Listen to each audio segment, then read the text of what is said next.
Como presidente de la República he constatado directamente todas estas anomalías y me he sentido en la responsabilidad de asumir una actitud de excepción para procurar acelerar el proceso de esta reconstrucción nacional.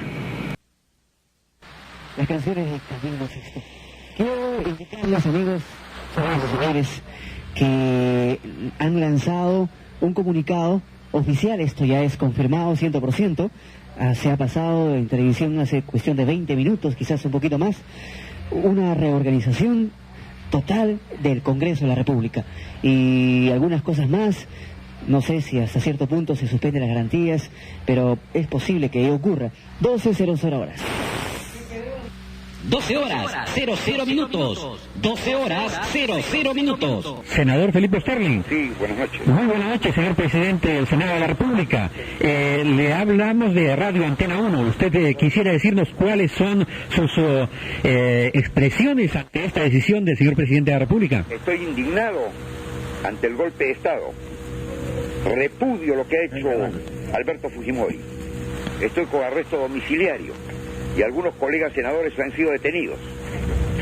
Y esto es un hecho repudiable y por eso no solamente convoco a los peruanos, sino convoco a los amigos de América, a los hermanos de América, frente a este latrocinio que pisotea la Constitución y la ley. Senador Sterling, hemos querido entender de que usted está con arresto domiciliario. Sí, señor. Estoy detenido. Yo me iba al Senado de la República cuando me enteré, pero estoy arrestado y han rodeado la manzana de mi casa. No puedo moverme, desgraciadamente, en mi casa. Senador, este es un hecho bastante lamentable en vista de que usted no puede estar sujeto a mandato imperativo de ningún tipo por imperio de la Constitución. Así es. En caso de que el presidente haya violado este artículo 210 de la Constitución, ¿quién asumiría la presidencia de la República? ¿Usted o el senador San Román? ¿De quién asume la presidencia? Lo único que le puedo decir es que los peruanos tienen el derecho de insurgencia conforme al propio mandato constitucional, porque esto es un golpe de Estado. Es Radio Antena 1, son las 12 de la noche con 11 minutos. Y ya estamos con el doctor Henry Peace. Doctor Peace, muy buenas noches. Buenas noches. Radio Antena 1 quiere conocer su opinión respecto a la decisión de esta noche. Quiero expresar mi más absoluto repudio a la decisión del presidente de la República. El señor Fujimori ha perdido en este momento legitimidad como presidente de la República porque ha violado toda la legalidad. Ha violado los términos dentro de los cuales fue elegido presidente de la República. Quiero expresar mi adhesión al presidente del Senado que se ha expresado a pesar de estar detenido en su domicilio y decir que los peruanos, la izquierda en particular, no va a aceptar que se nos imponga otra dictadura. Esta democracia costó mucha lucha y mucho esfuerzo del pueblo y aunque tengamos diferencias con otras fuerzas políticas, una cosa que tenemos que decir es que hoy día quedan suprimidas todas las diferencias. Estamos para defender la democracia y para crear condiciones para que el pueblo pueda hacer efectivamente gobierno. Doctor Henry Peace, muchas gracias y muy buenas noches. Buenas noches. Vamos a ver cuál es la opinión de los trabajadores peruanos. El flamante secretario de la Central General de Trabajadores del Perú, Pedro Wilcatexe. Pedro, muy buenas noches. Muy buenas noches, Henry. Felicito en primer lugar la valentía de Antena 1 de estar propagando el rechazo a esta afrenta contra la Constitución y sobre todo a las leyes de nuestra patria. Los trabajadores peruanos no vamos a permitir de ninguna manera que una vez más se atropelle la Constitución y las libertades en nuestro país. Expresamos nuestra protesta y nuestra condena por esta actitud del presidente de la República, que está violando la Constitución y está poniéndose fuera de la ley. Y ya estamos en comunicación con el senador Gustavo Momi. Senador, ¿el diario La República podrá circular libremente el día de mañana? Tenemos intervención militar. ¿Y esto evitaría que ustedes salgan a la circulación? Y también han entrado en impresora, ¿no? Es decir, que no se está imprimiendo en este momento el diario de la República.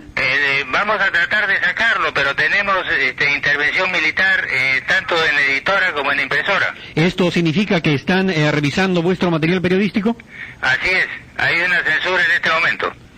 Senador Gustavo Momi y accionista del diario La República, nosotros tenemos que indicarle que en este momento han dispuesto que cerremos la estación de radio Antena 1.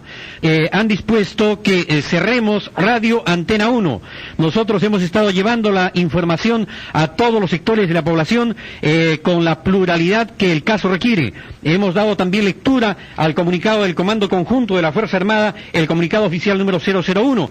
Pero en estos momentos, señoras y señores oyentes de radio Antena 1, tenemos que indicar que fuerzas policiales, Fuerzas Armadas, están en la puerta de nuestra estación ordenando que cierre nuestra transmisión, que se cierre nuestra transmisión. El gerente de esta estación, el ingeniero Eduardo Rosenfeld, está en este momento dialogando con las fuerzas militares que se encuentran apostadas en la puerta de radio Antena 1. La directora periodística de esta estación, también Cecilia Laca Sánchez, está haciendo las gestiones necesarias para que nos permitan seguir desarrollando nuestra labor periodística e informativa. Gracias y buenas noches, senador Gustavo Monge. Buenas noches, un abrazo. Muchas gracias. Tenemos que indicarles, amigos oyentes, que en este momento la directora periodística de la radio, Cecilia Laca, está también conversando con los directivos o con los enviados de las fuerzas policiales, y ella tiene algo que decirnos. Sí, Henry, lamentablemente tenemos que comunicar a todo el público y a todos los políticos que nos siguen que a 20 minutos para la 1 de la mañana, representantes del Comando Conjunto se han hecho presentes en nuestra casa periodística Antena 1, ubicado en Paseo de la República 3662, y tenemos que cerrar nuestras transmisiones por orden de los efectivos del Ejército. No sin antes expresar nuestra protesta como periodistas, como medios de comunicación, por esta decisión inconstitucional, por esta arbitraria, como dice el ingeniero Eduardo Rosenfeld, director gerente de esta radio, y Cecilia Laca Sánchez, esta decisión que realmente mella la libertad de información en nuestro país. Nosotros hemos querido brindar toda la información. Señoras, señores, lamentablemente Radio Antena 1 tiene que cerrar su transmisión. Y vamos a cerrar nuestras transmisiones con el himno nacional del Perú. Muchas gracias a todos ustedes. Tenemos que indicarles que hemos estado en la información el ingeniero Eduardo Rosenfeld, Cecilia Laca Sánchez, también ha estado Rosa Ortega. Sí, también ha estado Carlos Paredes en nuestra unidad móvil. Ítalo Quispe en las coordinaciones, Lizardo Causo en la edición periodística, Pepe Alcalde en los controles. Y lamentablemente, señoras y señores, Henry Aragón, periodista de esta estación, expresando su protesta, les dice muy buenas noches y que viva el Perú.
Desde algunas calles antes ya se puede sentir el rumor.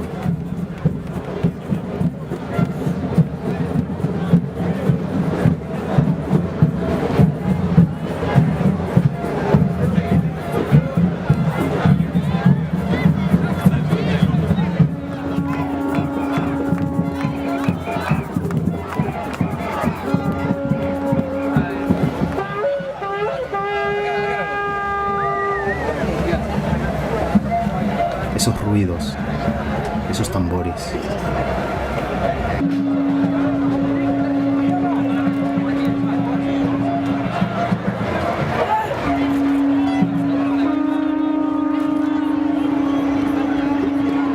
Muchos estudiantes.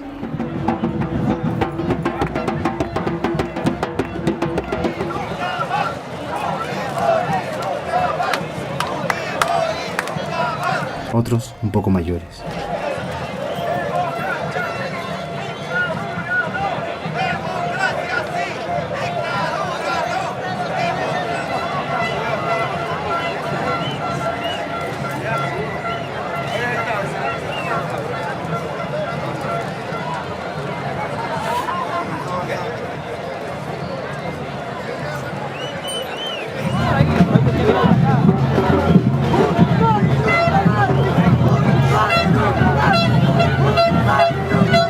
ahí está la rabia.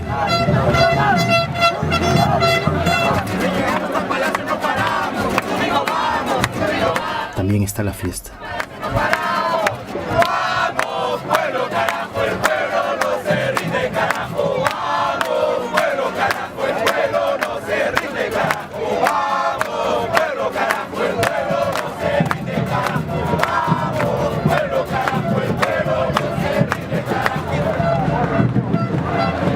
La plaza parece haberse creado para días como estos.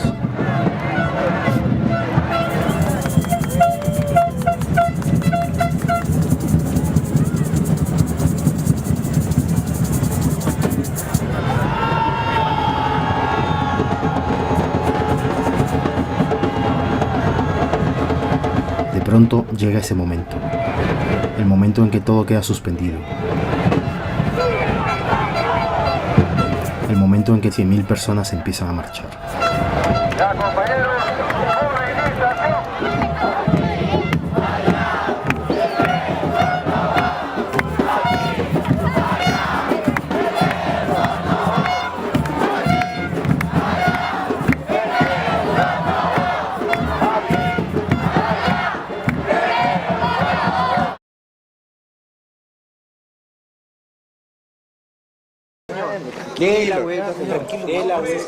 No le venga a la mano. Un precio internacional por las huesas y escándalo. Somos peruanos todos. Nadie es prepotente, estoy simplemente preguntando, soy periodista y quiero pasar, nada más. ¿Dónde queda la casa usted? ¡Póngase una punta cada uno! ¡Aparecí! Por favor, tenga la movilidad sur. Está bien, está bien. Tenga la movilidad sur.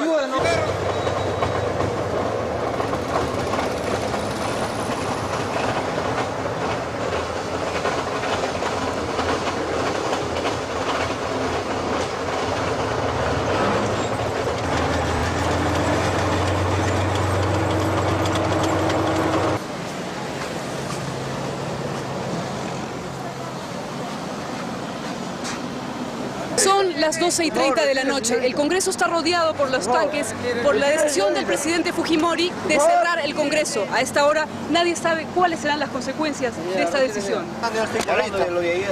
Y atención, comandante.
Hay que tomar fotos a la gloriosa Fuerza Armada del Perú. Vamos a retirarse. A retirarse. Cuidado. Yo soy Carlos Colegio Abogado. Este es mi colegio. Y usted no me grite. Este es mi colegio. Yo soy la autoridad acá. Que se baja la voz. ¿Qué autoridad es usted? Ya. Pues yo procedo. Más respeto, señor. Ya no hay nadie, señor. Más respeto. Me acompaña. Suba, señor, suba. Suba al carro. Suba al carro. ¿Qué se cree usted? Yo soy de Carlos Colegio Abogado.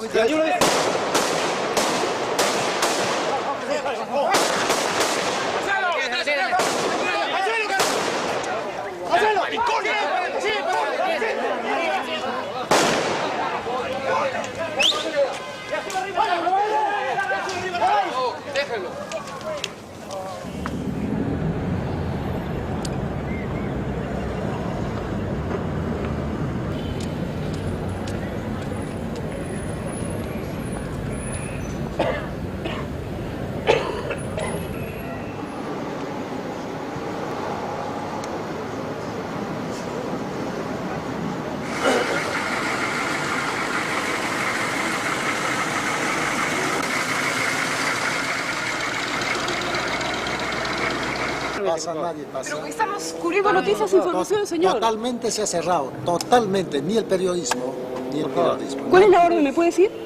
¿Cuál es la orden que está pasando? Del comando conjunto, totalmente, nadie ingresa, nadie ingresa.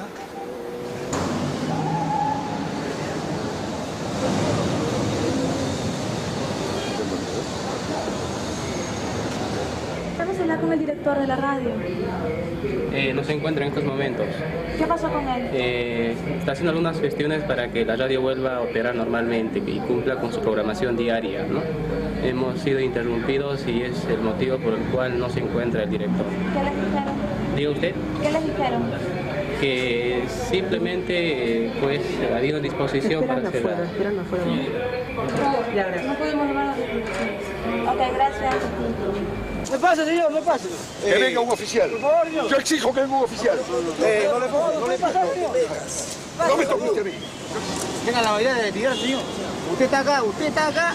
Yo estoy acá como presidente del Congreso de la República. Está perturbando, yo no estoy perturbando ningún orden. Usted está perturbando Yo he orden. venido a mi casa, que es el Congreso de la República. Yo no perturbo acá ningún... Filmen esto y que lo vea todo el mundo. Filmen esto. Filme Univisión, sí, vea.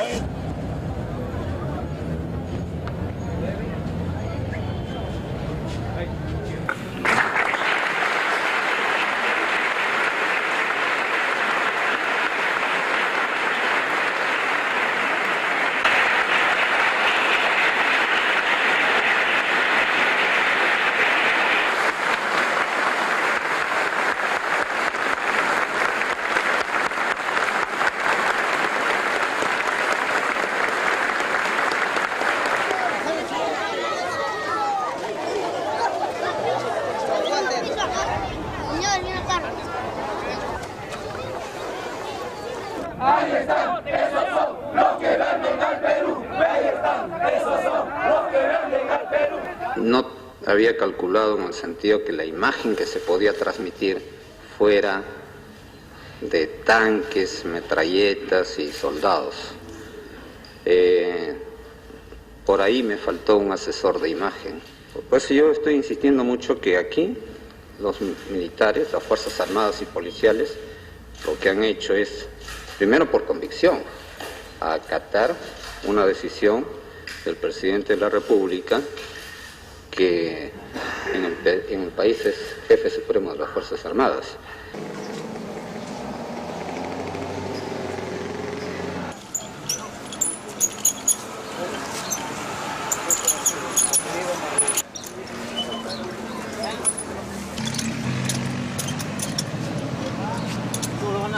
¿No lo vas a filmar? Claro. ¿Por qué? No sé, está bonito ir cuando borras no la dictadura. Necesitamos romper con el pasado y fundar aquí y ahora un nuevo país. Compatriotas, no quiero terminar este mensaje sin agradecerle la confianza depositada en un gobierno que solo quiere servir a la causa de los grandes intereses nacionales. Muchas gracias, pueblo del Perú. Muy buenas noches.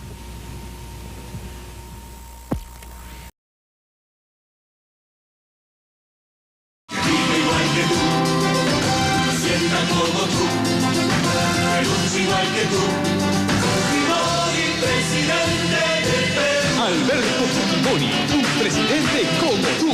Vota por el verdadero cambio. Había una vez un candidato presidencial llamado Fujimori.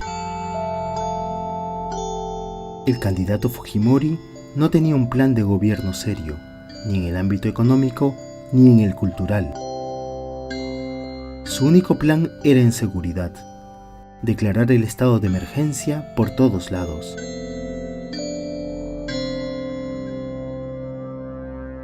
Como tenía miedo de perder las elecciones, el candidato Fujimori se vuelve socio de un misterioso asesor que lo ayudará a conseguir la presidencia.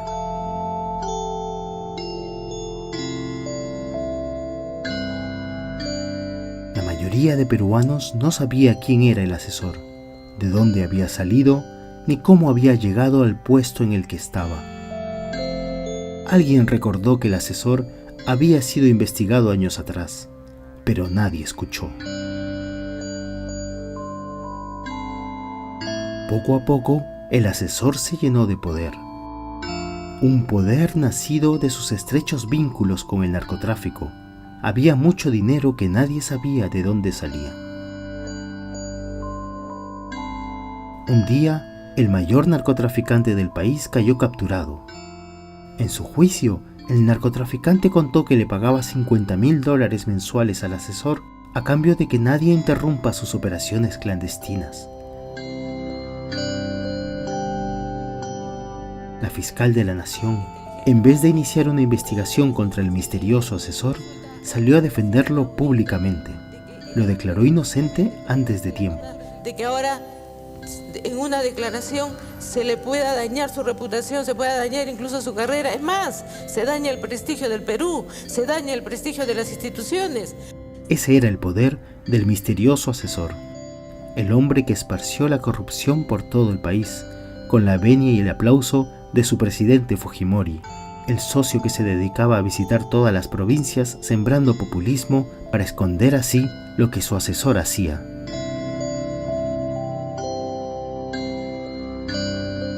Un día, el país despertó y el asesor y el presidente fueron enjuiciados y encarcelados por sus crímenes.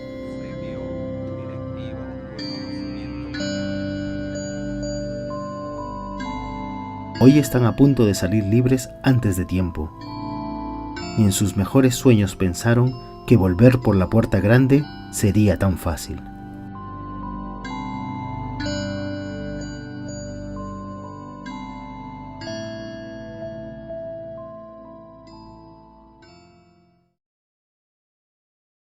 Novoa Peña, segundo vicepresidente Eduardo McBride.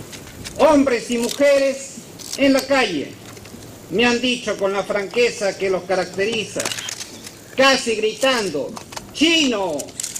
¡Sigue adelante! ¡No retrocedas! ¡Juicio a los corruptos! La CONFIEP fue la única institución de la sociedad civil que publicó un comunicado, una carta pública en el periódico, apoyando a Fujimori. Y justamente fue un gerente de la CONFIEP a quien yo entrevisté, quien me dijo más o menos el año 94, 95, nosotros estábamos buscando un Pinochet y lo encontramos. Vamos a dejar que el olor de la podredumbre nos impida respirar. ¡Claro que no! El pueblo peruano no quiere ninguna clase de dictadura, mucho menos la dictadura que había, la dictadura de los ineptos y de los corruptos. Entonces, a partir de ahí se concentró el poder en la presidencia y se generó un aparato social, ¿no?, que todavía le sirve a Keiko, digamos, ¿no?, de vinculación con los pobres. Se repartían alimentos, se construían colegios, había obras pequeñas que se realizaban. Todo eso lo concentró Fujimori en el Ministerio de la Presidencia, MIPRE.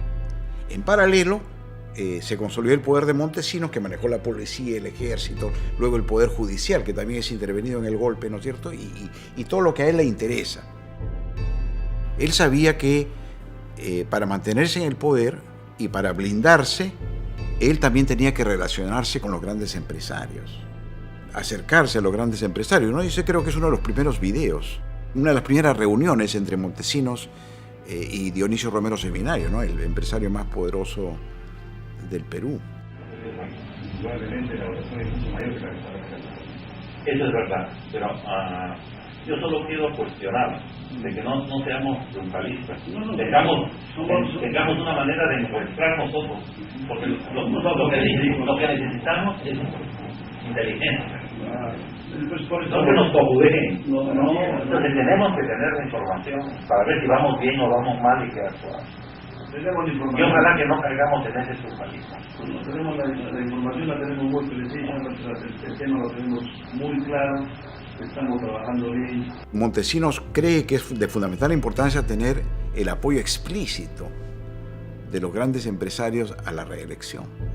Y ahí, digamos, uno puede observar claramente cómo Montesinos corteja a Romero, y Romero le dice, bueno, arréglame una serie de problemas, ¿no es cierto? Entonces ahí donde Romero, a cambio de la famosa entrevista que concedió en Expreso apoyando a la reelección de Fujimori, criticando al entonces alcalde de Lima, Andrade. Como contrapartida, Montesinos le hace el favor, acuerdan que haya administradores judiciales de empresas pesqueras que no le pagan al Banco de Crédito, ¿no? Y le arregla el problema. La plena conciencia y su posición ya formal ante nosotros, está sin apoyo, estamos en la trinchera, nosotros pediríamos, digamos, que eso también se traduzca, digamos, no tanto en el tema de dinero, no de apoyo económico, no. En declaraciones, por ejemplo, que te preguntaran en algún momento, te dijeran, ¿y usted qué opina? No sé si Andrade debe de continuar en la alcaldía o ser presidente. Entonces uno que no diría, bueno, es un buen alcalde, el pueblo se eligió por 4 años, y estimamos que el señor debe de terminar su mandato, y no debe, como se nuestro haber sido elegido, habiendo prometido continuar 4 años, porque así prometió, dijo yo. Puedo decirlo, y a mí me lo ha garantizado. Lo ha garantizado, entonces que no va a ser presidente de la República, va a ser alcalde. Entonces, la opinión tuya, en ese sentido, tiene un peso fundamental. Ya genera una corriente de opinión del empresariado. O sea, en el comercio. En el comercio, puede ser en el comercio, por ejemplo, de cosero o en el expreso. Entonces, ahí se ha generado durante 10 años una dictadura, ¿no? Porque devino en eso. Y los ricos se hicieron inmensamente ricos. Y ese poder continúa hasta ahora, con más fuerza todavía, porque no se alteró el modelo económico, se firmaron tratados de libre comercio y se mantuvo básicamente esta idea de que la principal función del Estado es promover las grandes inversiones. No los pequeños y los medianos, los grandes inversionistas. Para ellos, protecciones en los tratados de libre comercio, para ellos contratos de estabilidad jurídica, para ellos vinculación íntima, directa, con el Estado.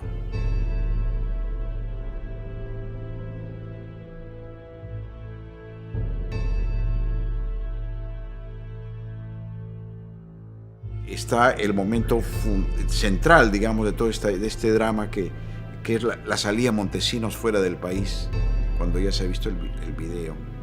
Y Fujimori ha anunciado que él ya no está encargado, ¿no? Montesinos pone una serie de condiciones o exigencias. Una de las exigencias es que él sale en vuelo privado a Panamá.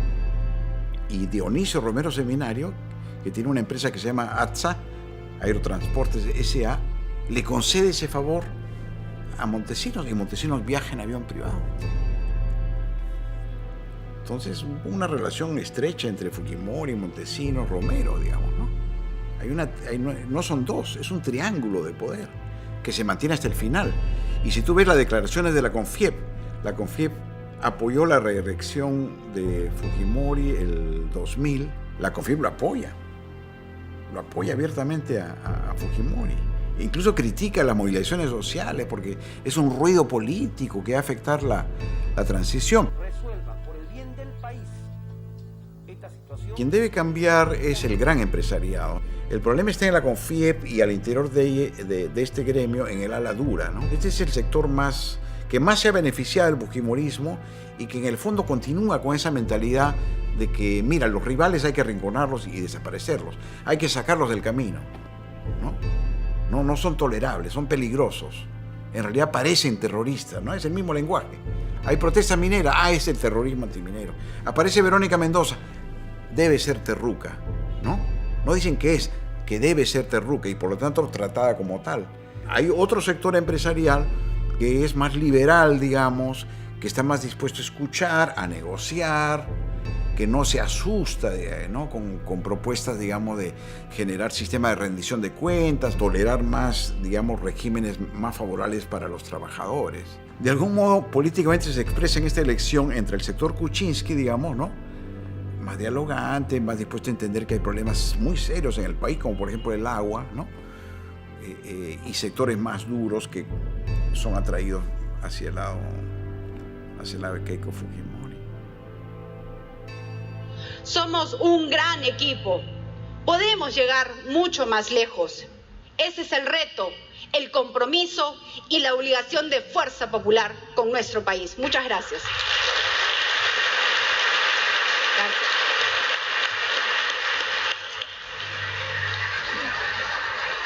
conoce muy de cerca a Keiko Fujimori, ha sido colega de ella. Usted era congresista de Unidad Nacional y estaba en la bancada fujimorista, trabajó con ella de cerca, o sea, sí, la conozco. O sea, la conozco perfectamente. ¿Sé lo chancona que es? Ajá. Al final nos dio la premisa. Ahí está.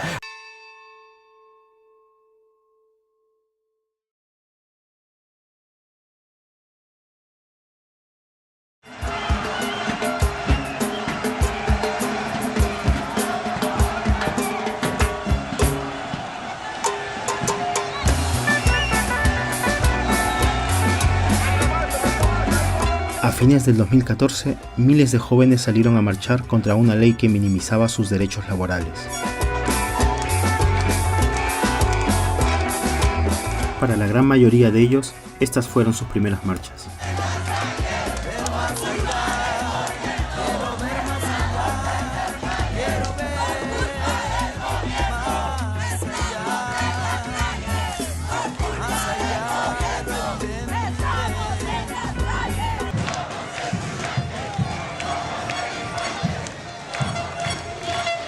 ¿Quién iba a decir que estos jóvenes iban a ser los primeros peruanos de nuestra historia en ir a marchar, no al centro de Lima, sino a las oficinas de los empresarios, a la misma sede de la CONFIEP?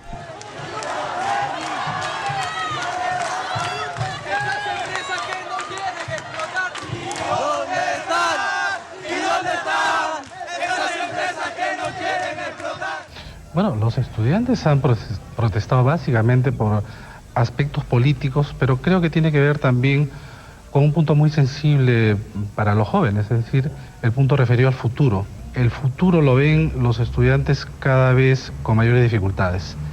Consideran ellos que sus propios derechos ciudadanos y políticos se verán cercenados.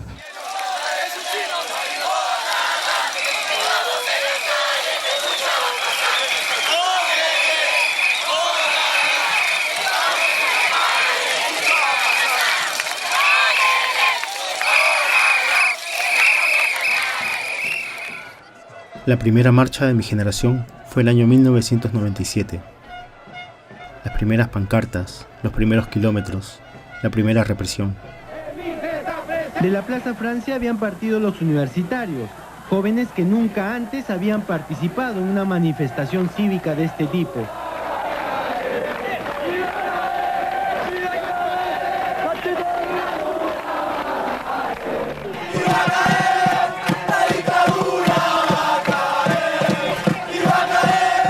La primera vez que miles de personas gritaban un apellido que antes era casi prohibido mencionar: Montesinos.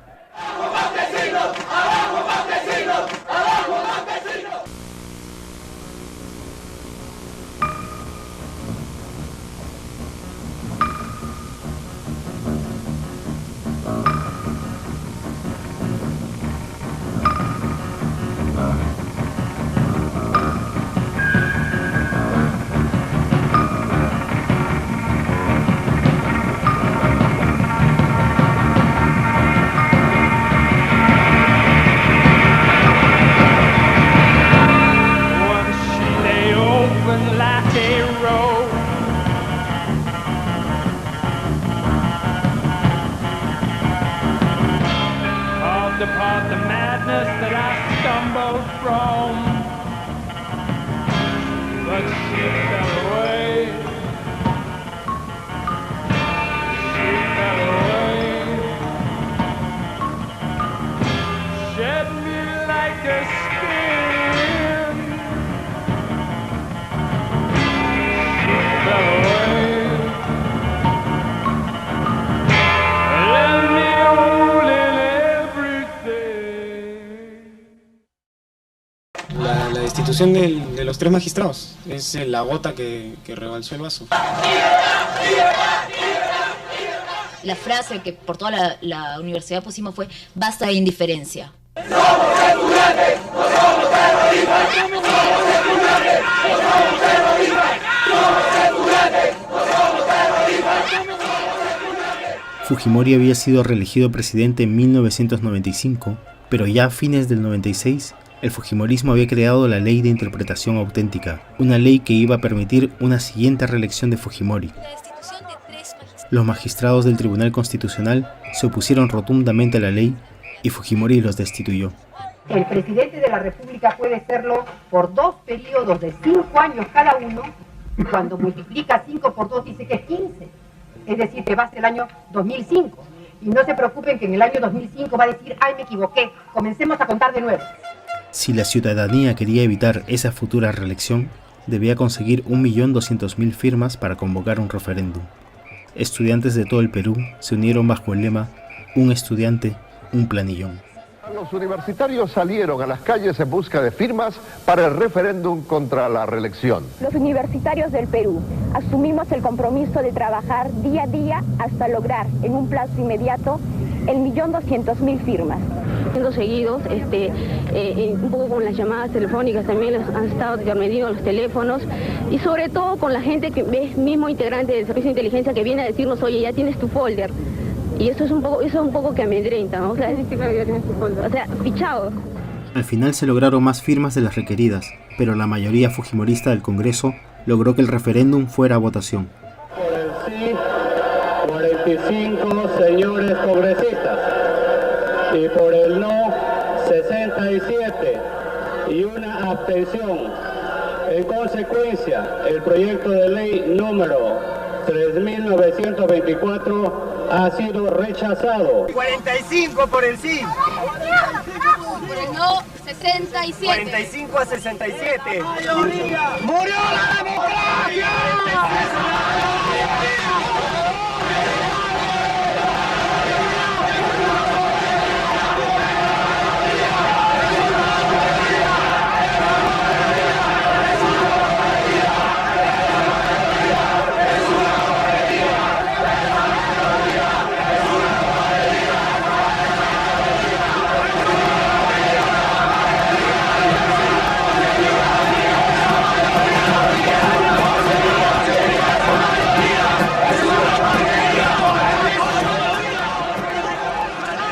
Muchas gracias a todos los congresistas por haber permitido este debate democrático.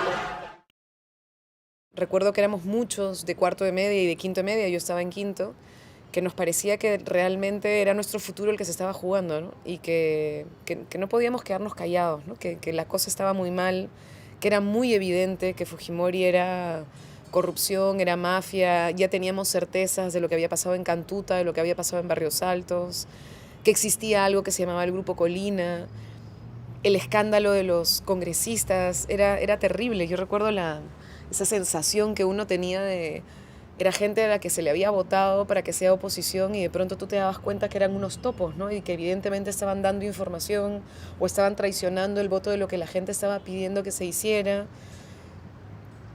Hasta ahora recuerdo gente como Javier Díaz-Canseco y esa especie de Javier transmitía, ¿no? O sea, transmitía un poco la indignación de lo que estaba pasando, pero también de lo que él sentía dentro de ese congreso, ¿no? De saber que no sabía si el de al lado acababa de ser comprado o no había sido comprado, qué había pasado. Ver la televisión basura y ver los periódicos basura y ver cómo mentían y cómo inventaban estos psicosociales todo el tiempo. Y todo lo que querían era generar miedo, ¿no? O sea, ir a generar miedo y tener a una sociedad inmovilizada por el miedo. En el 98 fui a mi primera movilización grande, estando en el colegio todavía, sí. Yo recuerdo que fue la del pasaje Olaya, a alguien, no me acuerdo, a alguien lo golpearon, recuerdo que hubo una cosa complicada con los estudiantes.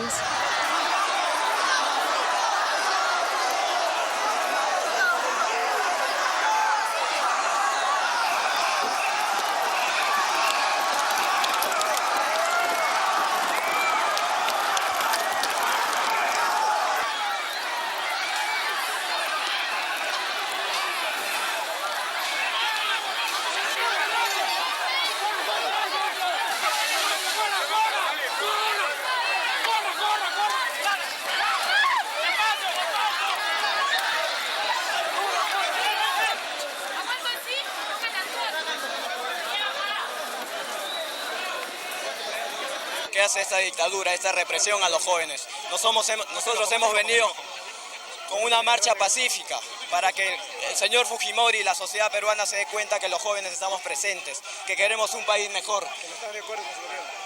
¿No están de acuerdo con su gobierno? No estamos de acuerdo ni con su gobierno, ni con nada que ver con Fujimori.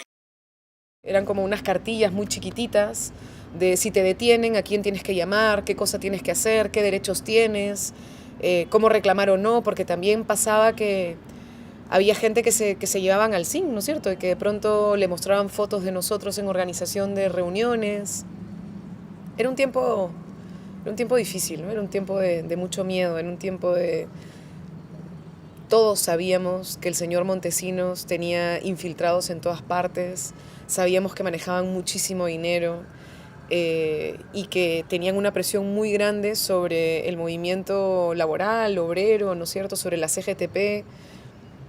Y a pesar de eso, mantuvieron ellos una actividad muy fuerte, ¿no es cierto?, presente, de lucha contra el fujimorismo, a pesar de los golpes que sufrieron, ¿no? El 92, probablemente uno de los momentos más importantes de resistencia fue Pedro Wilca siendo secretario general de la CGTP,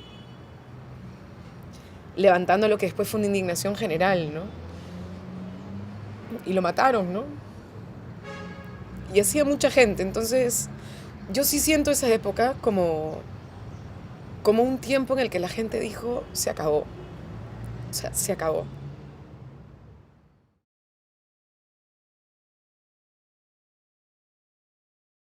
Nuestra industria está en crisis, los trabajadores estamos desocupados. Una herramienta que simboliza al gremio de construcción civil. Esta carretilla está vacía, señor presidente. Queremos llenarlo de obras, queremos llenarlo de trabajo y la entregamos como símbolo de construcción civil.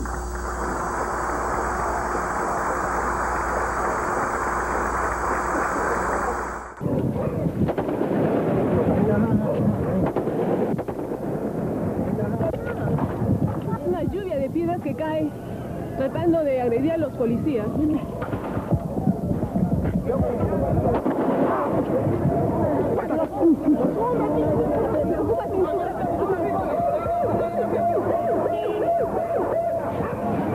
Diciembre de 1991. El gobierno de Alberto Fujimori crea dos leyes con el fin de iniciar una reforma laboral: la Ley de Fomento del Empleo y la Ley de Relaciones Colectivas. Con el pretexto de lograr mayor inversión privada, estas leyes facilitan el despido masivo y limitan la acción de los sindicatos. Son viejas antecedentes de una futura ley Pulpín.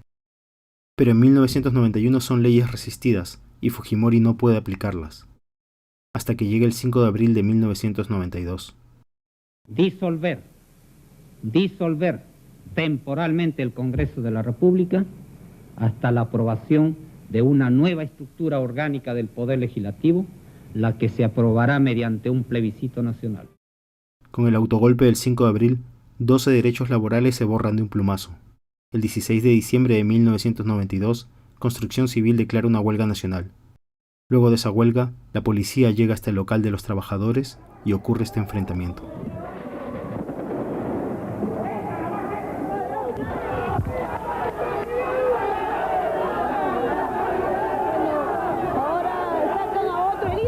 Un compañero ha fallecido, a eso estamos viniendo, el compañero Mamani Romero, quien ya está confirmado su fallecimiento como consecuencia de este atentado que ha hecho la policía a nuestro local.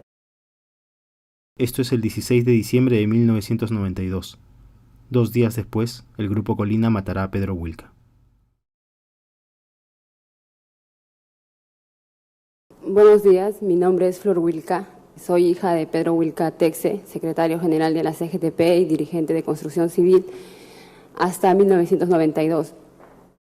Era una persona incómoda, un blanco del gobierno de ese entonces, del gobierno de Fujimori, que empezó a hacer una campaña de desprestigio contra los trabajadores, contra sus dirigentes, contra las organizaciones políticas. Lo acusó de ser una camarilla de la CGTP, dijo a los empresarios en el CAE de 92 que en este país ya no mandaban más las cúpulas de la CGTP. Nos comentó en casa que bueno, que se le había acercado una persona en CADE, un militar, dijo él. Este señor le dijo a él que tuviera mucho cuidado, que el gobierno iba a radicalizarse mucho más todavía en implementar lo que estaba pensando hacer, y que bueno, iba a llevarse de encuentro a todo lo que tratara de oponerse, ¿no? Terminamos de desayunar y se demoraba el señor que le ayudaba conduciendo el carro, no llegó y nosotros dijimos, bueno, vámonos, ¿no? Nos levantamos de la mesa, él habló en el desayuno de lo importante que era estudiar y seguir estudiando, ¿no? Eso es lo que comentamos en el desayuno ese día. Lo acompañamos en el carro, yo, el hijo de Marta lo acompañó también. Subimos al carro y bueno, yo estaba un poco distraída, arreglando unos papeles que llevaba sobre las piernas. Me subí al carro y de pronto mi papá se sentó, puso la llave del coche para encender el carro y de pronto escuché unos disparos, escuché unos sonidos tan bajitos que no pensé que eran tan cerca, ¿no? Pensé, como era diciembre, que eran unos cohetones de la Navidad.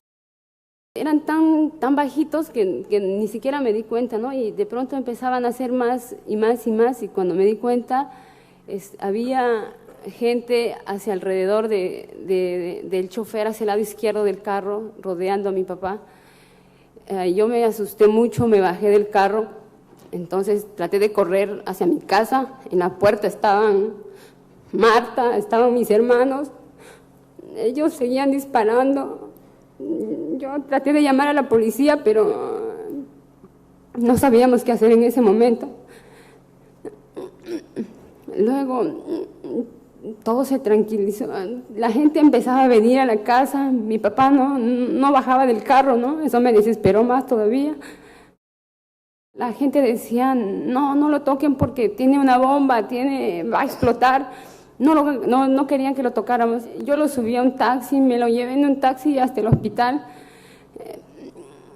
Cuando llegamos al hospital, recién pude mirarle la cara, tenía varios impactos de bala en la cara, en la cabeza.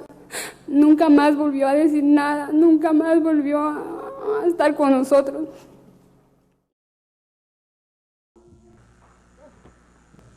El técnico, Pedro Pretel Damarzo es el que asesinó a Pedro Wilca Texer.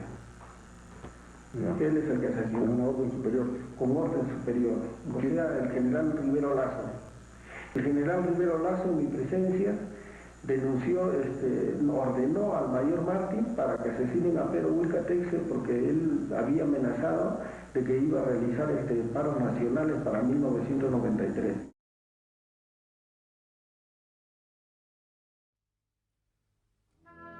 En la Escuela Militar de Chorrillos, la academia donde se forjan los soldados que buscan llegar a general, recuerdan a Mayor Santiago Enrique Martín Rivas como alguien introvertido, alguien que no destaca en los deportes, tampoco en los estudios.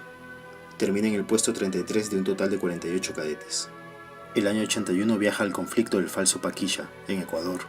En aquel monte rocoso, Martín Rivas conocería al héroe que marcaría su carrera, José Colina, un capitán con grandes habilidades para el camuflaje y la contrainsurgencia. Colina se había ofrecido voluntario para una misión que nadie más hubiera aceptado. Tenía que filtrarse en las filas de Sendero Luminoso. El capitán Colina aprende las jergas, las arengas, la filosofía de los terroristas. Cumple su labor con honor hasta el 13 de noviembre de 1984, cuando es ejecutado por una patrulla militar en Huancavelica. Algunos dicen que los soldados lo toman por terrorista y por eso le disparan a quemarropa. Otros dicen que no, que durante su misión descubrió que malos militares participaban del tráfico de cocaína y fue eliminado porque sabían que él los iba a denunciar. Para agosto de 1991, Martín Rivas ordena a 2 de sus hombres llevar a la señora Teresa Galle Rivero, madre del capitán Colina, hasta el cementerio El Ángel. Delante de ella, Martín Rivas jura vengar la vida del capitán y proclama que ese sería el nombre de su destacamento secreto, el Grupo Colina. Guillermo Supo, Nelson Carvajal, Arturo Arce, Hugo Coral, José Alarcón, Carlos Caballero, José Gamarra, Carlos Salazar, Jorge Benítez, Julio Chuqui, Marco Flores, Clemente Alayo, Fernando Leca, José Tena, todos bajo la coordinación del coronel Fernando Rodríguez. Se sienten elegidos. No es para menos. El alto mando del ejército los ha convocado para liderar un comando clandestino de vengadores frente a los ataques terroristas. Años después los describirían como un destacamento hecho de matarifes, sin físico, torpes, gente que quería imitar a los agentes de la CIA o el Mossad, pero que solo se habían dedicado a matar por dinero. 3 de noviembre de 1991, la primera gran misión del Grupo Colina. 8 hombres bajan de 2 camionetas frente a una casona de Barrios Altos. Antes de entrar en acción, entrelazan las manos y gritan: ¡Por Colina! ¡Por Colina! ¡Vencer! ¡Siempre vencer! A esa hora los vecinos del Jirón Guanta celebran una pollada. Los 8 hombres se abren paso gritando ¡cerveza, cerveza! Pero no traen ninguna botella, sino 8 ametralladoras MP5, con cartuchos de 9 milímetros, cada una con silenciador. Se ponen los pasamontañas, toman a los ocupantes de la habitación 110 y los arrojan al patio interior de la casona. ¡Terrucos de mierda!, les gritan. ¡Tírense al suelo, concha su madre, perros asesinos! Tomás Libias, un vendedor de helados, protesta. Le responde con una bala. Antes que caiga al piso le caen 4 proyectiles más.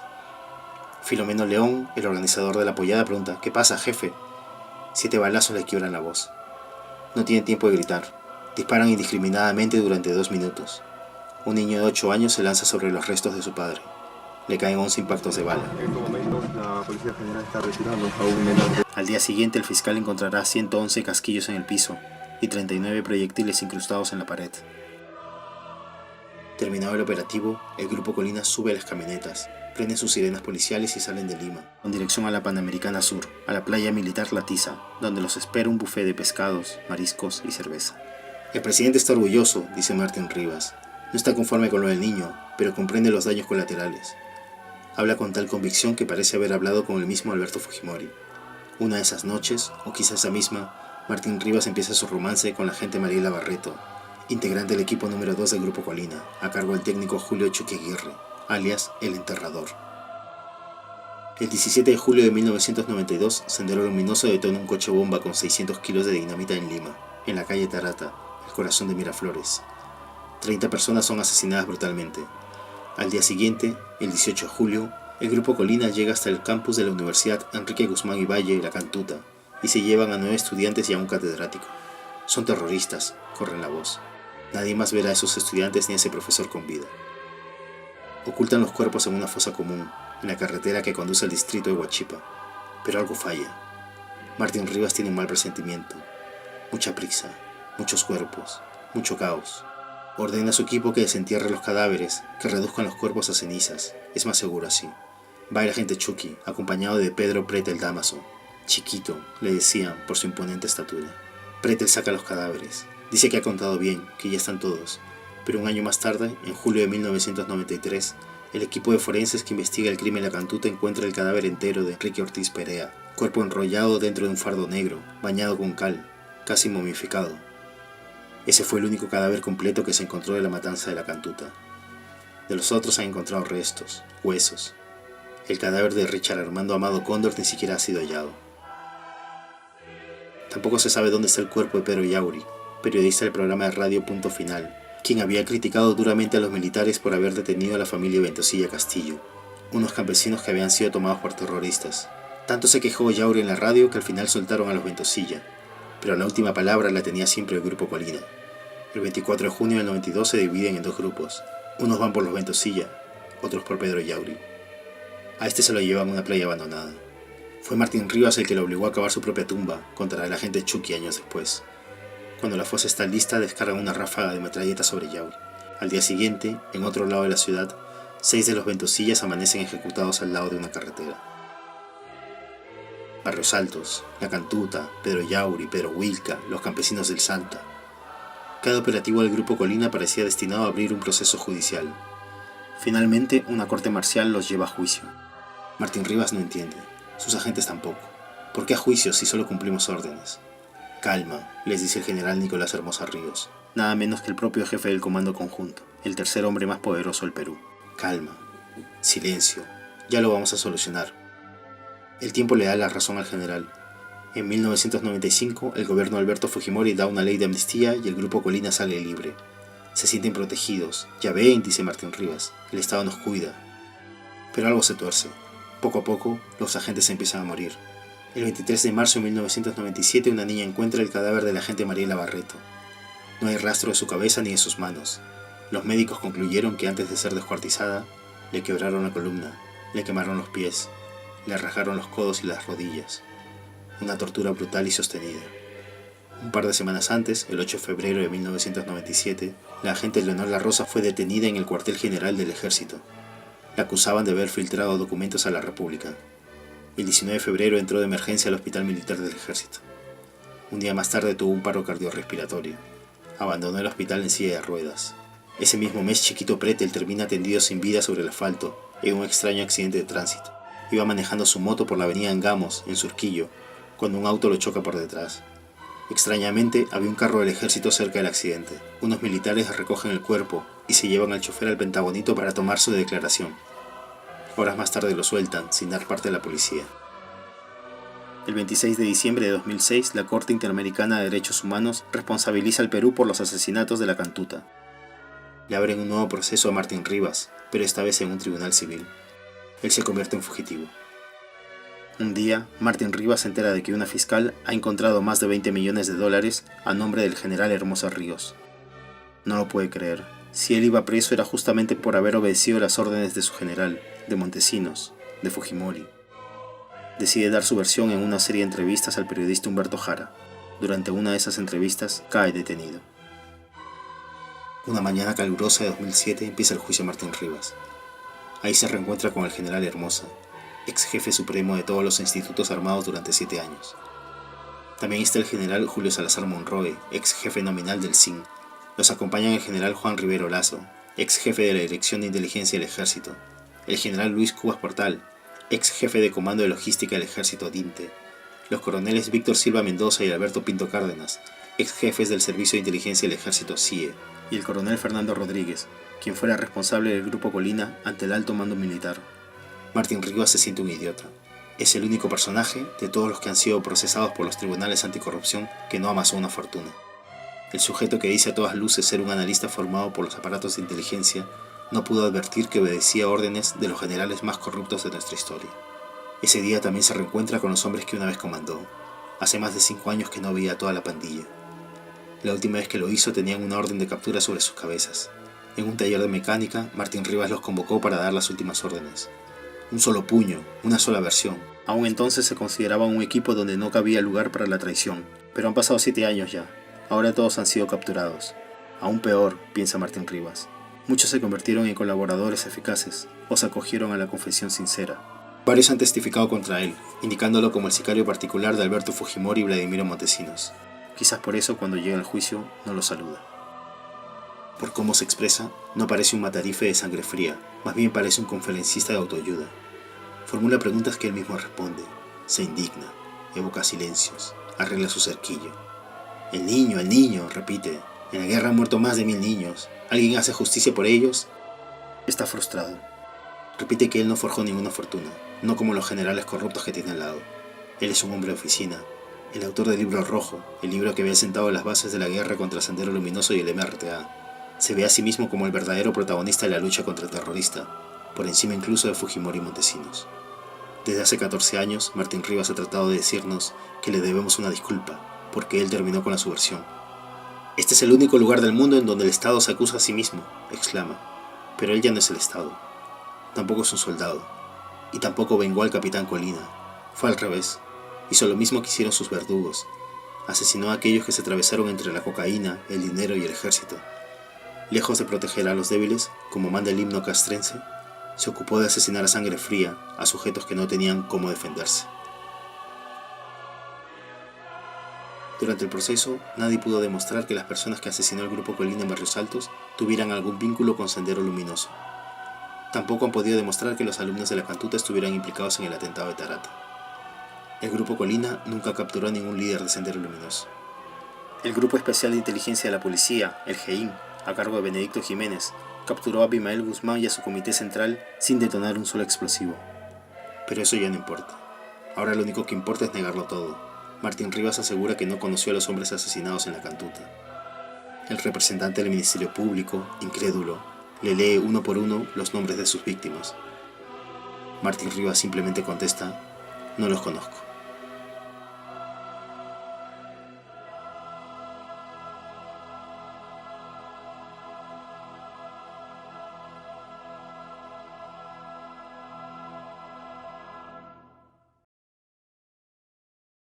He dicho difundir a fondo los métodos de planificación familiar. Las mujeres peruanas deben ser dueñas de su destino.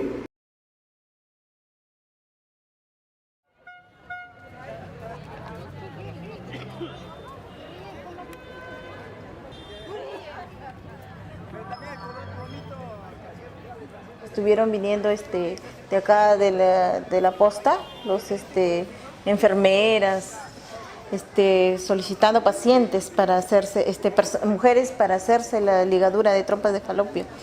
Entonces, mi hermana fue una de ellas, ¿no? Vinieron en varias oportunidades a incentivar que se haga esta ligadura. Varias veces venían que no iba a pasar nada, que no se preocupe, que era cuestión de un par de horas nada más.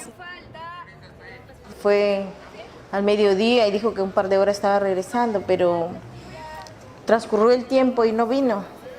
Y una de mis cuñadas fue a averiguar a la posta y le dijeron que mi hermana estaba bien, que se había intoxicado y que se había ido a Piura a hacerse atender, que ella se había ido por sus propios medios y que todo estaba bien, que no nos preocupemos. Entonces mi prima, como es trabajadora, se ha acercado a la clínica y a mi hermana la encontró en cuidados intensivos, estaba en coma. Ya han regresado mi prima a decirle a mi mamá pues el problema que había pasado, ¿no? Que mi hermana estaba bastante delicada, que estaba en coma y que tenían que ponerse fuertes acá, inclusive decir si no nos dejaban entrar que iban a llevar a la policía, porque en una clínica particular se entiende que tiene que haber bastante apoyo para la familia, deben dejar ingresar. No había negligencia médica, eso es lo que dijeron, que no indemnizaban. No, dijeron que no se podía hacer nada. No hubo ningún tipo de ayuda para mis sobrinas que quedaron pequeñas, ningún tipo de atención, por lo menos atención psicológica para mis padres, no hubo nada.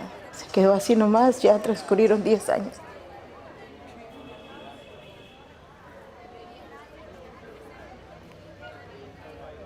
Toda mi ropa me han quitado, me han calatado, entonces en ella mi esposo también se ha asustado. ¿Qué cosa le van a hacer a mi esposo? Porque los también están alcanzando a hacer toda su ropa, diciendo, me han amarrado a la camilla, en ella es lo que me han hecho así, entonces, no sé, como una cosa es que estarían jalando así, me han jalado, entonces he gritado todavía, wow, ¿qué me están haciendo así? Me han puesto Anastasia, supongo la Anastasia estaba pasando ese rato, no sé, entonces me he dado cuenta, me han jalado, no sé cómo una cosa, entonces de ahí me he ido a mi casa, estuve mal casi un mes, no podía ni orinar, así agachadito nomás caminaba como una viejita. Ahorita no puedo cargar ni una robita de maíz, nadita, cuando trabajo, así cuando voy a la puna, así total cansado, mi cintura no me deja, mi espalda, así, entonces así nos ha hecho ese año en 96.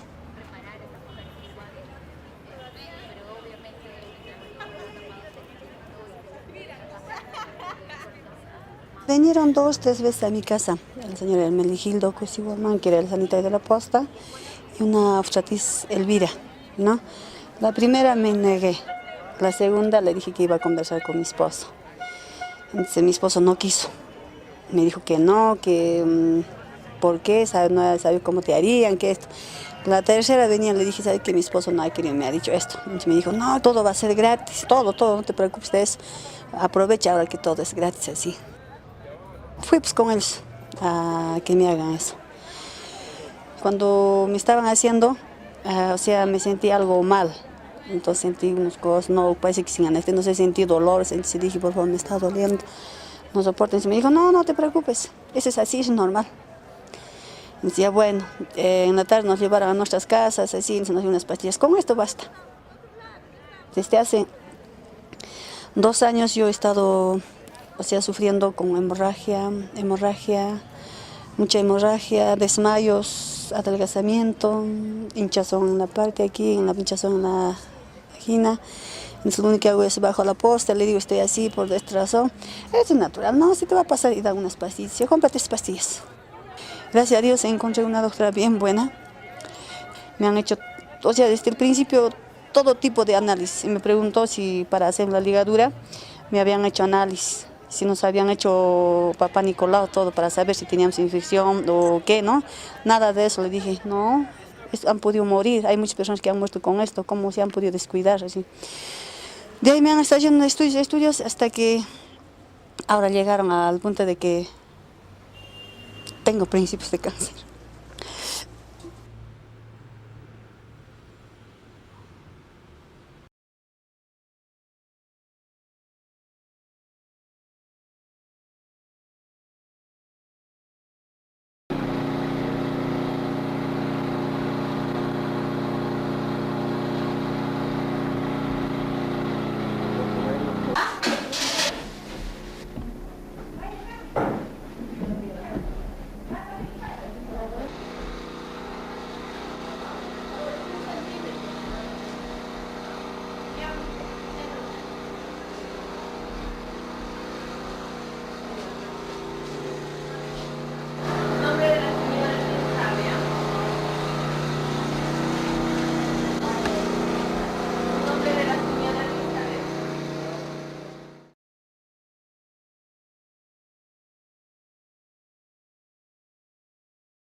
Pareciera que el gobierno estuviera imponiendo métodos masivos de esterilización. Es totalmente absurdo, ¿no? A mí me parece que se está entrando en un jueguito que yo francamente no esperaba. Este es un comunicado de la subregión de salud de Huancavelica, donde dice: personal nombrado deberá captar 2 pacientes para AQV mensual, personal focalizado deberá captar 3 pacientes para AQV mensual, personal CLAS deberá captar 3 pacientes para AQV mensual.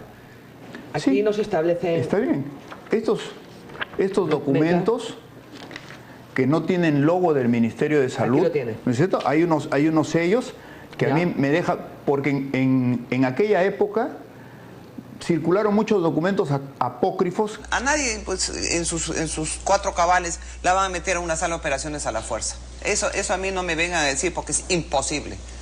La persona tiene que firmar la autorización, la señora y el esposo, y después irse a la esterilización después de tener 4, 5, 6, 7 hijos. Hay testimonios de mujeres que dicen haber sido esterilizadas contra su voluntad. Bueno, eso es un decir.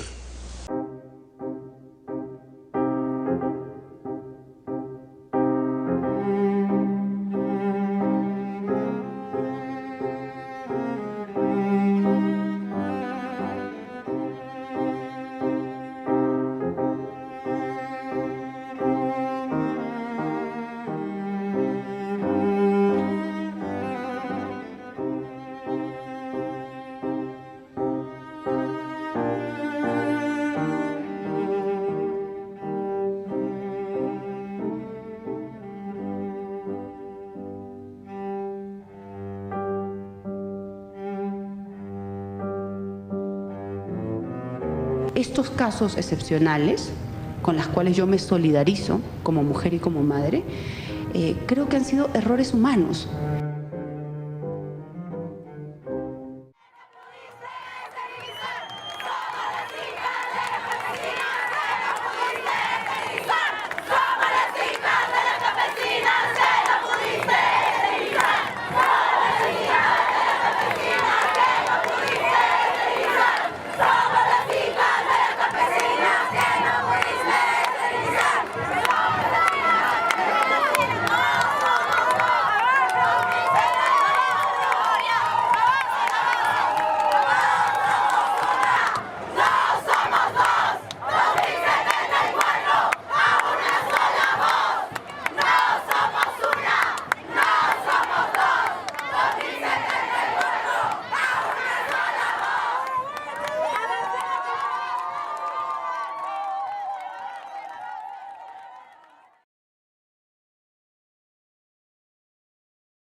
Vamos a esperar para poder saber quiénes son realmente. Vale decir que la única comunicación que han tenido ustedes es con las autoridades de derechos humanos. Sí, con eso. Correcto, Ortiz, ¿no? Verificar adecuadamente. Octavo ciclo de Cultura Física y Deportes. Él se llama Enrique Ortiz Pereira. Reciente y no hay forma de comunicarse, que es dramático. ¿Cómo se enteró aquí? Con una llamada telefónica.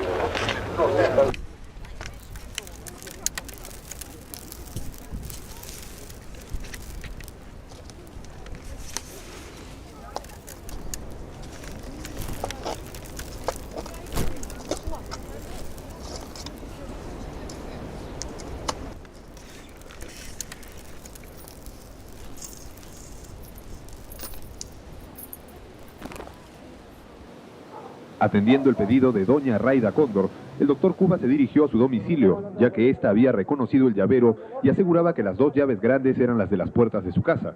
Pasadas las 3 de la tarde se hizo la prueba en la cerradura de la reja del número 1158 del Jirón Italia en La Victoria. Tanto esa llave como la del interior 1, lugar de la residencia, abrieron las respectivas chapas.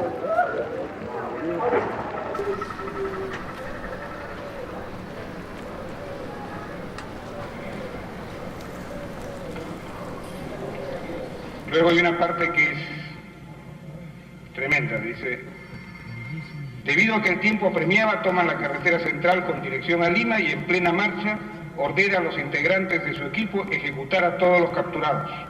Inicialmente se coordinó para enterrarlos en un lugar seguro, pero como el tiempo les jugó una mala pasada y la luz del alba estaba cerca, cuando se encontraban a la altura de Huachipa, proceden a enterrarlos en las chacras que quedan al pie de la carretera Ramiro Prealé. En una época, cuando se estaba determinando la investigación en el Poder Judicial en el año 93, nosotros hacíamos plantones todos los días, sin descansar. En pleno verano, estamos hablando febrero, marzo del 93. Luego, ya agotados de hacerlo todos los días, hacíamos plantones los miércoles, y se llamaba plantón de miércoles. Y todos los miércoles íbamos a Palacio de Justicia a hacer un plantón.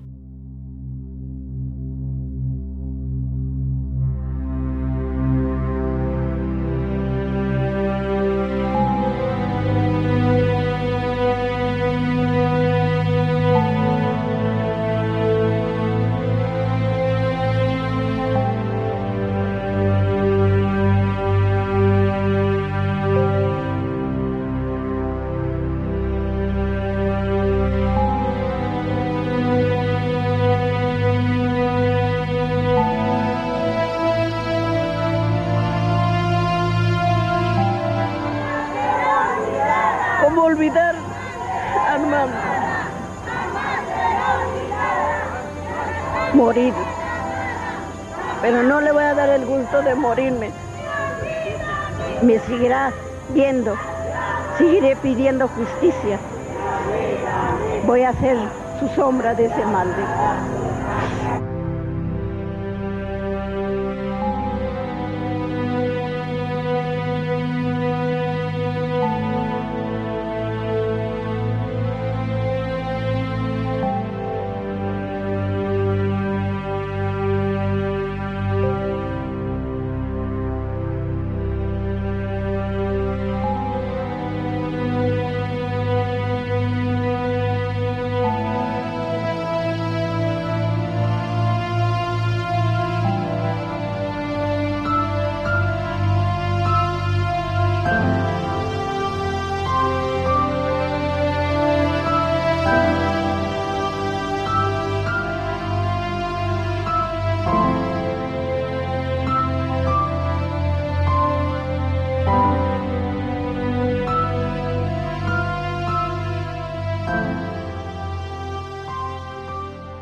Nosotros hicimos un plantón en El Ojo que Llora, tempranito en la mañana, más o menos desde las 7 de la mañana estuvimos en El Ojo que Llora porque sabíamos que a primera hora, hora chilena, 9 de la mañana, 7 de la mañana aquí en Perú, la Corte Suprema se iba a pronunciar. Y estábamos ahí cuando se conoció la decisión de la Corte Suprema, ¿no? Realmente fue para nosotros emocionante. Hoy venimos a ofrecerles nuestra lucha, clara, diáfana, luminosa, como la luz de estas velas, llena de vida como estas flores. La Corte Suprema de Chile concedió hoy al Perú la extradición del expresidente de la República, Alberto Fujimori. El exmandatario deberá ser juzgado por delitos de corrupción y violaciones a los derechos humanos cometidos durante su gobierno. Como se recuerda, Fujimori fugó del Perú en el año 2000, refugiándose durante 5 años en Japón. Luego de un sorpresivo viaje a Chile, tuvieron que pasar 2 años para que la justicia de este país acepte el pedido de extradición del Perú. Por justicia y por verdad. Nunca más impunidad.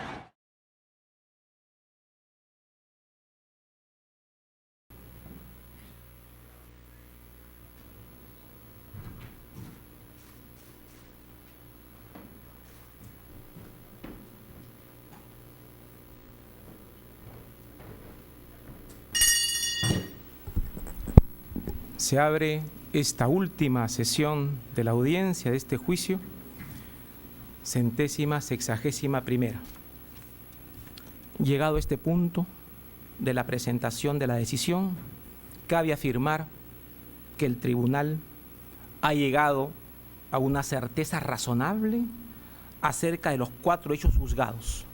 Está probado que el gobierno del acusado Alberto Fujimori, a la par de la estrategia descrita, implementó a través de lo que llamó una nueva estrategia, una reacción radical contra el terrorismo. Sí, lo está. Está probado que el acusado Alberto Fujimori estructuró y ejecutó una estrategia político-militar paralela a la que pregonaba públicamente, cuyo objetivo era la eliminación de los terroristas, decisión que se articulaba por medio de su asesor Montesinos Torres y del aparato organizado de poder que formó, sí, lo está. Está probado que por ello protegió tanto a Montesinos Torres como al general Hermosa Ríos e incluso a los ejecutores materiales a quienes se les concedió amnistía y proporcionó recompensas a través del jefe del CIE, sí, lo está. Está probado que el acusado Alberto Fujimori es responsable de dichas operaciones porque las ordenó a partir de su dominio del aparato de poder organizado que instituyó desde el SIN, sí, lo está. El tribunal hace constar terminantemente que los 29 agraviados reconocidos en los casos Barrios Altos y La Cantuta, cuyos nombres se indican en el párrafo 783 puntos 1 y 2 del fallo, no estaban vinculados a las acciones terroristas de Sendero Luminoso, ni integraban esa organización criminal.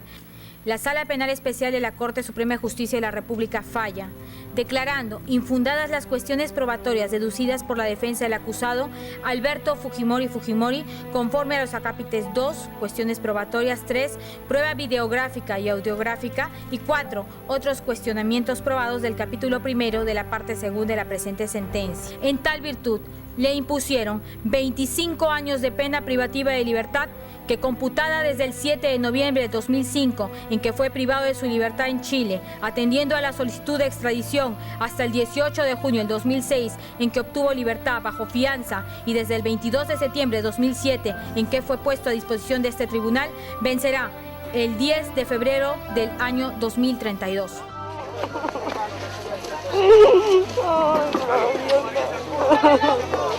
Aló. Aló. A los miles de casos que han ocurrido en nuestro país y este camino seguirá abierto. Vamos.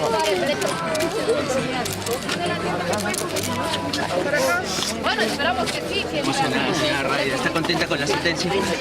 Sí. Vamos. ¿Satisfecha con la condena? Sí, satisfecha. Señor Cruz, se me hizo justicia.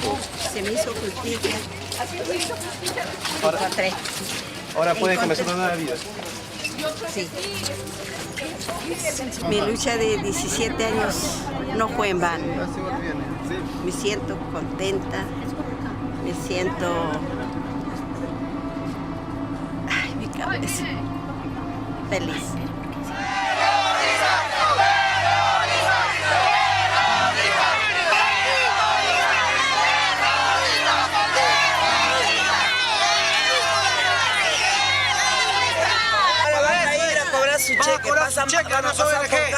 Defensores de terrorismo. Por llorar, por los huesos de su familia. Vas a pagar a tus lloronas que has contratado.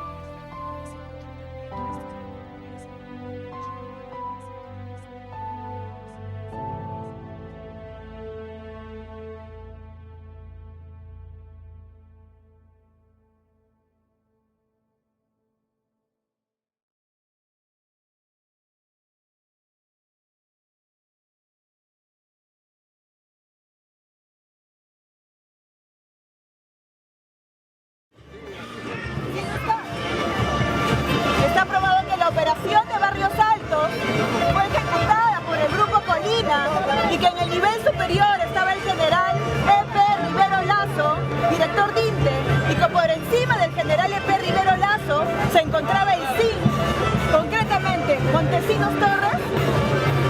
Sí, lo está. Está probado que la operación de Barrios Altos fue un crimen de Estado.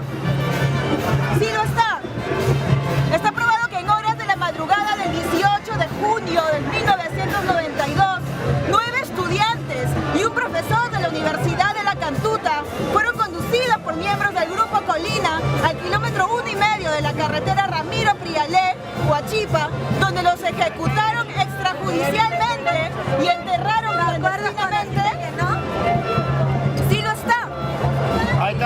Está probado que meses después se trasladaron algunos cuerpos de las víctimas al lugar denominado Quebrada Chavilca del distrito de Cieneguilla, donde previamente procedieron a su incineración. Sí, lo está.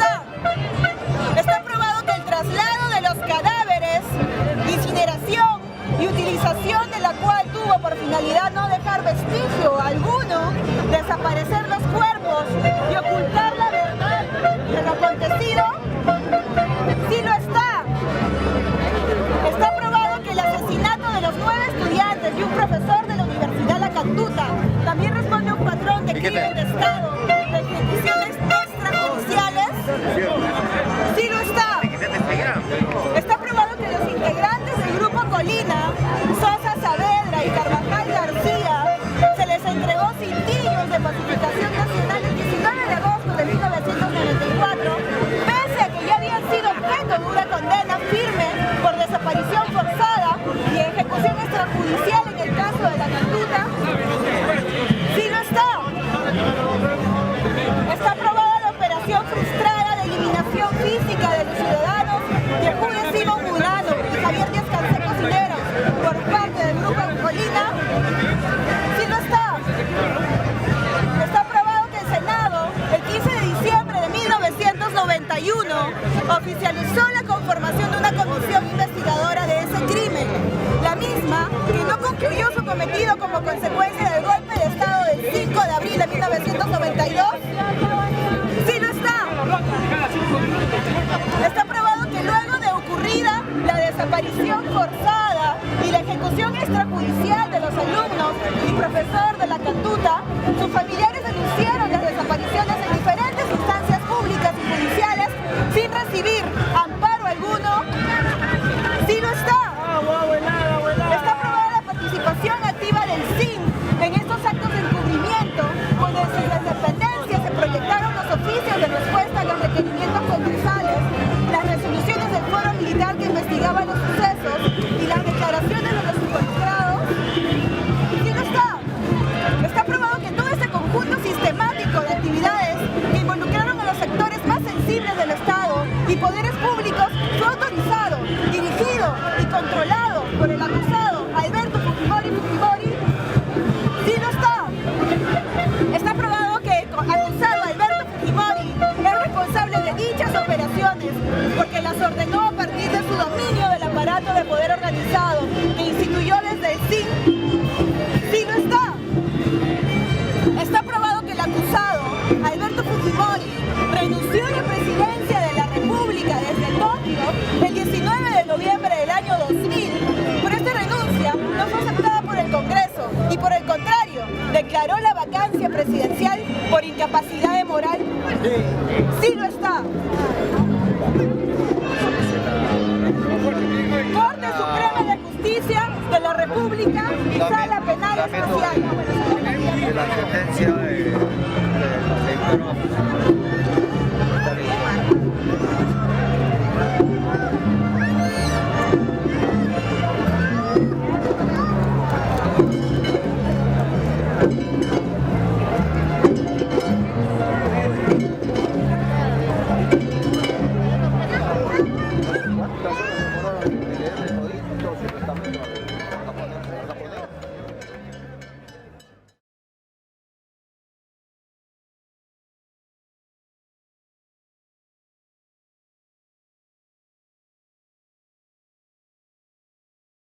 ¡La dictadura ya cayó!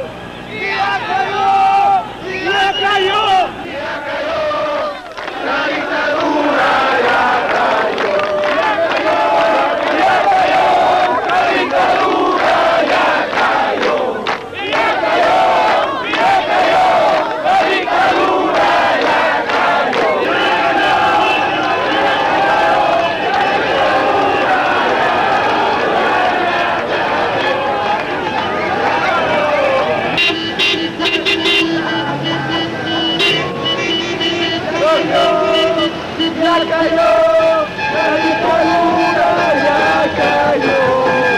cayó!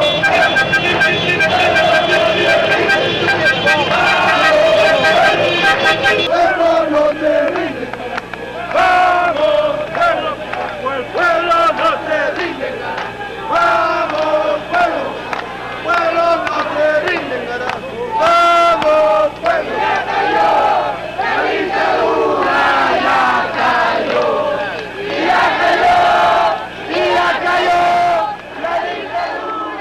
algo había pasado durante todos esos años.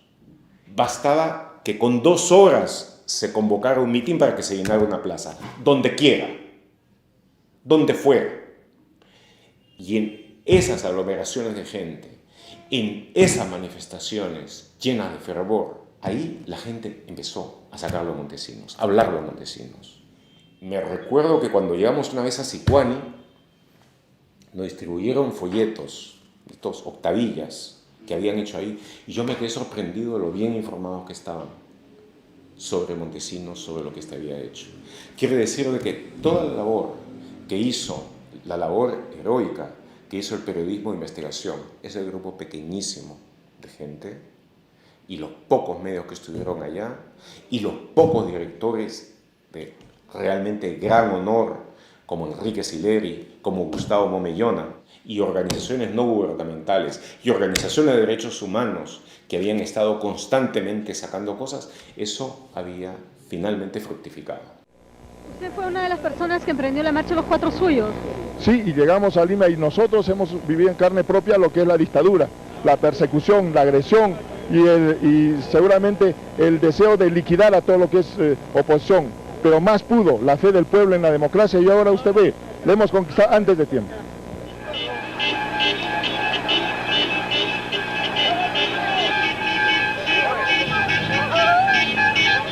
El entusiasmo, la decisión de que al fin hemos logrado la democracia, la gran victoria, y valió la pena, y los 4 suyos, y el esfuerzo, y todo lo que se hizo, y ahora que hemos descubierto todo lo que significaba la corrupción y lo tenemos documentado, ningún otro país ha tenido la virtud de poder tener todo eso también organizado en los videos, que ellos mismos lo hicieron, que ellos mismos crearon la biblioteca que iba a documentar lo que habían sido. Después queda en nada.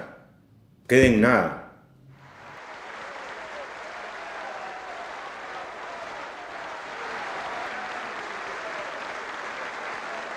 Para muchos, la recuperación de la democracia fue solamente recuperar los procedimientos democráticos. Fue recuperar elecciones limpias, un jurado nacional y una OMPE que te garantice un mínimo de procedimiento. Pero el montaje de lo que significaba el fujimorismo lo dejaron intacto. O sea, lo dejaron ahí, gobernaron con eso, gobernaron con su constitución. O sea, es decir, esa constitución nació del golpe.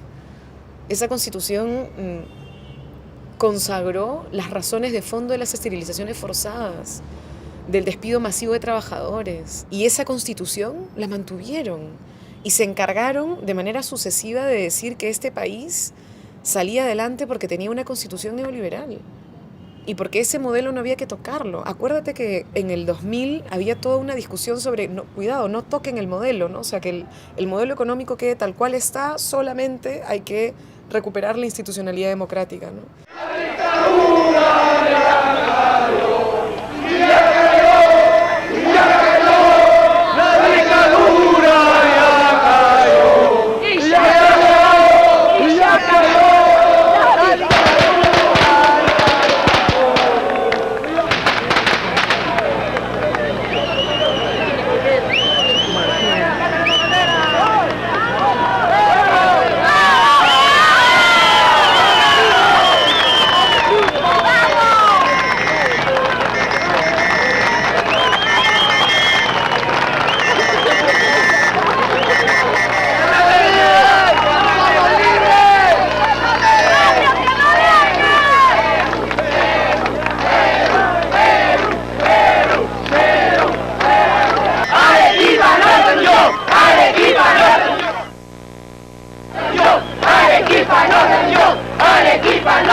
Por el Perú va a cambiar.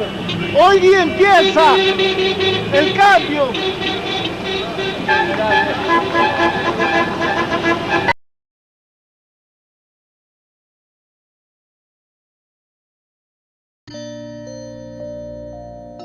Había una vez una candidata presidencial llamada Fujimori.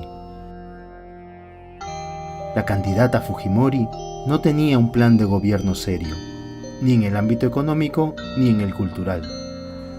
Su único plan era inseguridad, declarar el estado de emergencia por todos lados.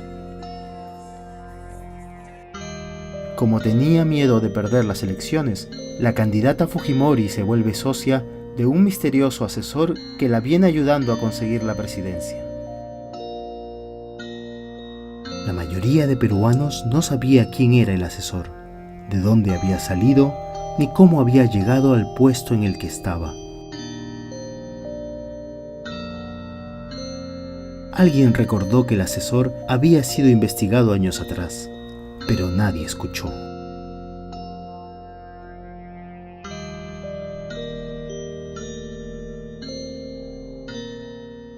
Efectivamente, mi experiencia es la política. Tengo 20 años en política. Fui primera dama de la Nación a los 19 años. Hubo un día en que al asesor Vladimiro Montesinos se le descubrió en el mayor acto de vergüenza y corrupción que el país recuerde. ¿Qué hizo su socio, Alberto Fujimori? ¿Hizo un deslinde? No, lo primero que hizo fue defenderlo, darle seguridad. Entre otras cosas, el presidente habló sobre su ex asesor, Vladimiro Montesinos. Se encuentra en Lima, con toda la seguridad que le corresponde, seguridad un poquito mayor que la que tienen los ministros. Hay que ponerle seguridad a ese hombre que ha cometido errores como todo ser humano, pero también ha contribuido a la pacificación del país. ¿Y qué hizo Keiko Fujimori? Estuvo ahí, al lado. Incluso luego de esa vergonzosa conferencia de prensa, subieron los dos, padre e hija, a las rejas de Palacio como si nada pasara. Keiko Fujimori ha absorbido toda la dictadura del padre. Dicen que era muy joven para darse cuenta. ¿Lo era? Año 1992. Golpe de Estado. Masacres de Cantuta y Barrios Altos. Susana Iguchi, su madre, denuncia los malos manejos de la donación de ropa de Japón. Keiko Fujimori tenía 17 años. ¿Era muy niña como para no darse cuenta de lo que sucedía? Año 1994. El Congreso investiga el desfalco de la Caja de Pensiones Militar y Policial. 400 millones de soles perdidos.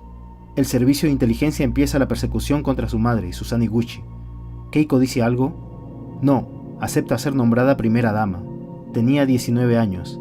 ¿Seguía siendo muy chica como para saber lo que pasaba? Año 1995. Se interviene en las universidades. Se da la ley de amnistía en favor del Grupo Colina. Su madre, Susana Iguchi, denuncia oficialmente su primera tortura. ¿Qué hace Keiko? Había cumplido 20 años. ¿Era muy joven quizás para no cuestionar lo que ocurría? Año 1996. Demetrio Chávez Peñaherrera, alias Vaticano, denuncia a Montesinos en una audiencia. Pero en su siguiente audiencia, Vaticano presenta una extraña conducta. No podía articular una oración completa. Keiko tenía 21 años, demasiado joven quizás para entender lo que pasaba alrededor.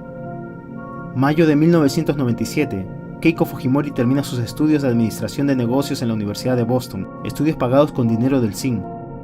Ese mismo mes destituyen a los magistrados que se oponían a la reelección. Empiezan las primeras manifestaciones en todo el país. Los hermanos Winter asumen el control de Canal 2. La libertad de expresión se ve severamente amenazada. Sale a la luz el Plan Octavio, dirigido desde el Servicio de Inteligencia para vigilar y hostigar periodistas. Se descubre también el chuponeo a Pérez de Cuéllar. Aparecen los primeros casos de esterilizaciones forzadas. Y así cada año, cada mes, 98, 99, hasta llegar al 2000. Desde entonces no deja de repetir que solo se cometieron errores, que el Grupo Colina debió haber actuado solo. Pero los crímenes de esa dictadura no fueron solo del Grupo Colina. Julio Salazar Monroe, jefe del CIN, 25 y 35 años por violación a los derechos humanos.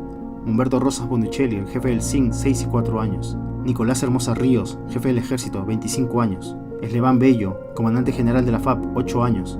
José Villanueva Ruesta, comandante general del Ejército, 8 y 9 años.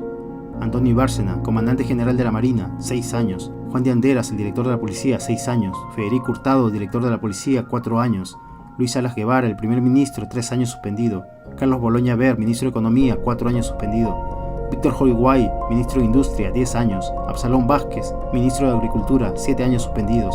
Juan Briones Dávila, ministro del Interior, 10 años. Edgar Solís Cano, viceministro del Interior, 9 años. Blanca Nélida Colán, fiscal de la Nación, 10 años. Víctor Castillo Castillo, presidente de la Corte Suprema, 4 años suspendido. Alipio Montes de Oca, jefe del Jurado Nacional, 4 años suspendidos. José García Marcelo, vocal del Tribunal Constitucional, 5 años. Nelson Reyes Ríos, vocal supremo, 4 años suspendidos. Alejandro Rodríguez Medrano, vocal supremo, 8 años. Adalberto Seminario, vocal supremo, 4 años suspendido. Orlando Rantón, general del Ejército Peruano, 4 años. Fernando Gamero, jefe de la 7ª Región de la Policía, 3 años suspendidos. A Vladimiro Montesinos, 25 años por violación a los derechos humanos. Y varias condenas más por delito contra la administración pública.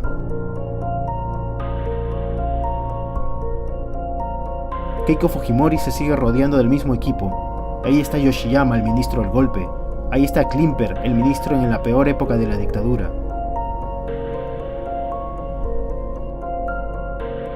No han llegado al poder y ya han amenazado a todos los periodistas que han osado investigarlos. Keiko Fujimori no estuvo al margen de la dictadura, participó de ella, absorbió todas sus artes y todos sus trucos. Keiko Fujimori es la versión más triste y perversa de su padre. Nos toca preguntarnos si somos nosotros la versión triste y sumisa del Perú de los años 90.